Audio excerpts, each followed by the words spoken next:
Hello les amis, alors comme vous avez pu le voir hier, on a passé la frontière et donc on se retrouve ici dans un nouveau pays, l'Écosse. Et quoi de mieux pour démarrer ce périple que de commencer par la capitale, Édimbourg.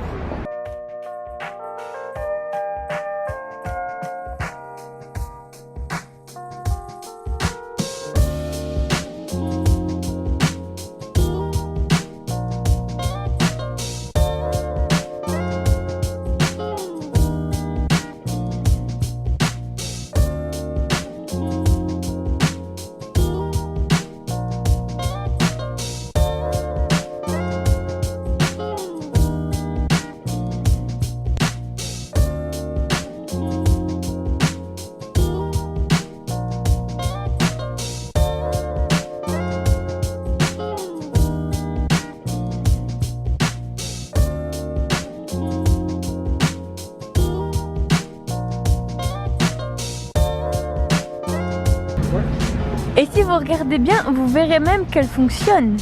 Impressionnant.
On vous a dit tout à l'heure qu'on avait changé de pays. Dans les faits, c'est un petit peu plus compliqué que ça.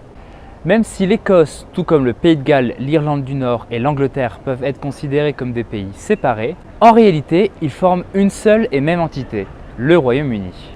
Ce qu'on appelle Grande-Bretagne est en réalité juste l'île où se situent d'ailleurs les pays du Royaume-Uni, à l'exception bien sûr de l'Irlande du Nord. Même si le Royaume-Uni est un pays stable qui abrite plusieurs nations, il existe quand même quelques différences entre chaque pays. En Écosse et au Pays de Galles, par exemple, il existe un Parlement national qui vont voter uniquement des lois pour les Écossais ou pour les Gallois. La majorité des lois est bien sûr votée et centralisée à Londres. Alors évidemment, cela donne un petit peu plus de pouvoir à l'Angleterre par rapport à ses petites sœurs, et naturellement, cela crée quelques petites tensions. En 2014, l'Écosse avait organisé un référendum pour demander aux Écossais s'ils voulaient rester membres du Royaume-Uni ou s'ils désiraient une Écosse indépendante. La majorité a voté pour un maintien de l'Écosse dans le Royaume-Uni. Mais avec les récents événements du Brexit, où l'Écosse avait voté en majorité pour le maintien du Royaume-Uni dans l'Union européenne, l'avenir du Royaume-Uni reste toujours incertain.